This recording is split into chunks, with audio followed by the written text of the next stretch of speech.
Hola, mi nombre es Manuel Zamboni y este es un nuevo video de desarrollo de aplicaciones web con JavaScript y Node.js. En este video vamos a hablar de lo que se denominan los envoltorios de los tipos primitivos. Recuerden que los tipos primitivos eran tipos que no son objetos y son inmutables. Ahora, no son objetos, sin embargo, podemos invocar a métodos sobre tipos primitivos, o al menos eso es lo que parece. ¿Cómo es que esto sucede? En realidad lo que pasa es que JavaScript define para algunos tipos primitivos funciones constructoras de objetos que actúan como envoltorios del tipo primitivo y exponen para ese tipo primitivo métodos y propiedades que podemos acceder del tipo en sí mismo, del valor en sí mismo. Por ejemplo, los métodos constructores, disculpen, estas funciones constructoras son string con mayúscula, number, boolean y symbol. Siguen la convención de utilizar Pascal casing, es decir, comenzar con mayúscula en sus nombres. Vamos a verlo con un ejemplo. Voy a comentar las partes en las que todavía no nos vamos a concentrar. Y fíjense lo siguiente.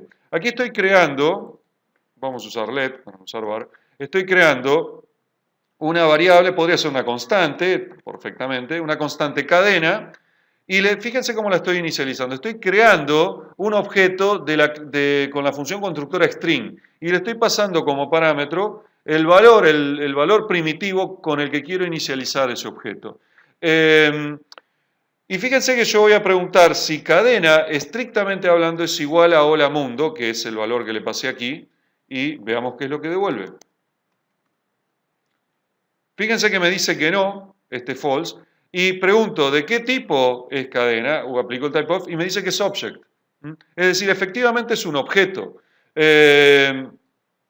No es lo mismo que el tipo primitivo. Yo para obtener el tipo primitivo de este objeto, lo que debo hacer es lo que muestro aquí a continuación. Utilizar el método valueOf que todos los objetos tienen. ¿Recuerdan la cadena de prototipos? En la cadena de prototipos el prototipo final es un object, es decir, un objeto construido con el constructor object, y este constructor tiene un método valueOf, que básicamente en el caso de estos wrappers lo que hace es devolver el valor primitivo que están envolviendo. Entonces fíjense que en este caso voy a preguntar si el valueOf de cadena es efectivamente igual, exactamente lo mismo, es del mismo tipo de valor que hola mundo, y allí me va a decir que sí.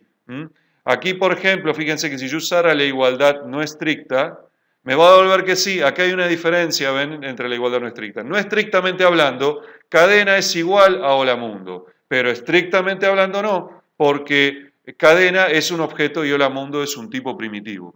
Con valueOf, como volviendo al punto de aquí, estoy obteniendo el valor primitivo envuelto por el objeto. Bueno, aquí fíjense que de hecho escribo en la consola cuál es el valor, el typeof de valueOf, y efectivamente ahí sí me dice string, a diferencia de aquí que me dice object. Bien, vamos a comentar esto de aquí. Y fíjense ahora qué sucede. Yo acá, por ejemplo, en esta línea estoy haciendo console log de hola mundo, punto to uppercase. Fíjense que sobre un literal, es decir, esto es un valor primitivo, claramente, estoy llamando un método. ¿Qué es lo que está pasando ahí? Efectivamente esto está andando, vamos a ejecutarlo. Y efectivamente fíjense que funciona. ¿Qué es lo que sucedió? Claramente no llamé un método sobre un literal, ni siquiera sobre el tipo primitivo, el valor primitivo, que no es un objeto, sino que lo que se hizo es, implícitamente, tras bambalinas, el engine creó un wrapper con la función constructora string sobre este valor primitivo, pasándole como argumento este valor primitivo, y sobre ese wrapper se está invocando el método toUpperCase. Y allí ese wrapper es el que devuelve la cadena hola mundo en mayúsculas que vemos acá. Bien, esto pasa con string y pasa con números también. Aquí, por ejemplo, estoy mostrando este concepto que acabo de escribir con un número. Aquí declaro una constante número igual a 100 y hago número toString, y esto es equivalente a hacer new number, pasarle el número, que es el valor primitivo, toString. Es decir, aquí explícitamente estoy haciendo lo que implícitamente el engine está haciendo en esta instrucción de aquí arriba. Vamos a ejecutar esto.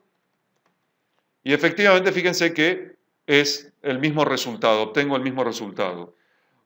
Otra cosa interesante de destacar sobre los literales de número es que yo puedo, al igual que con el ejemplo de la cadena de caracteres de aquí más arriba, puedo invocar a funciones, a métodos, directamente sobre el literal de número.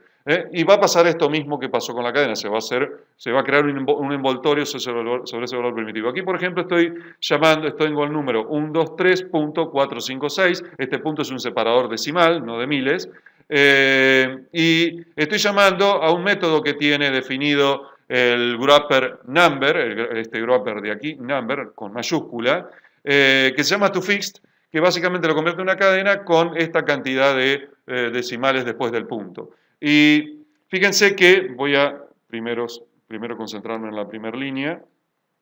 Vamos a limpiar, voy a ejecutar eso.